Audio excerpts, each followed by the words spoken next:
Blood Prince Council. This fight has a lot going on which can make it tricky. This is a 2-tank fight. Your main tank will handle both Taldaram and Valanar, while the off-tank handles Keleseth. All 3 bosses share the same health pool and will trade it around, resulting in that one being more powerful until it trades again. This means that only one can be damaged at a time. Throughout the entire fight, 2 orbs will spawn. Purple orbs called Dark Nucleus and white orbs called Kinetic Bomb. The Dark Nucleus will spawn on the ground and should be left alone because the tank on Keleseth needs to gather them. They provide a debuff called Shadow Resonance, which will do small damage and reduce shadow damage taken by 35%. These can stack. The Kinetic Bomb is in the air and floats down towards the ground.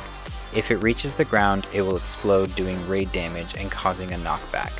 In order to prevent this, you must attack it while it is falling. It will float towards the ceiling briefly and then start to float towards the ground again. Damaging it will only cause it to float up while it is currently floating down, so don't constantly damage them. It is best to have one player assigned to keep an eye on these while the raid supports that player. While Valanar is empowered, range should spread out. He will use an ability called Empowered Shock Vortex, which will cause each player to knock back any players near them. Simply spread out to avoid the knockback. Melee can run up the platform to avoid running into the ranged. Valanar will also use Shock Vortex throughout the whole fight, which will create a knockback effect at a random target's location. You can move away from this to avoid the knockback. When Taldaram is empowered, range should stack together.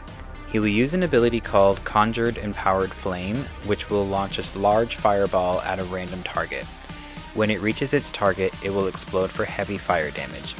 If the fireball hits other players before it hits the target, it will become smaller and weaker.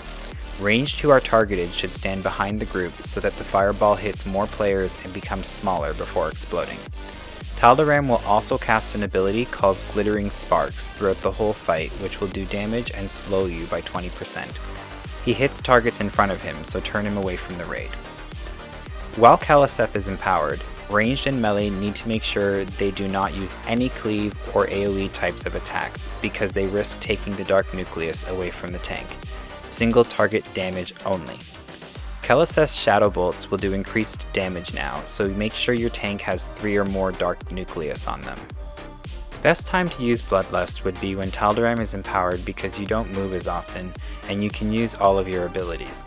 Be aware of who is empowered and what they are doing.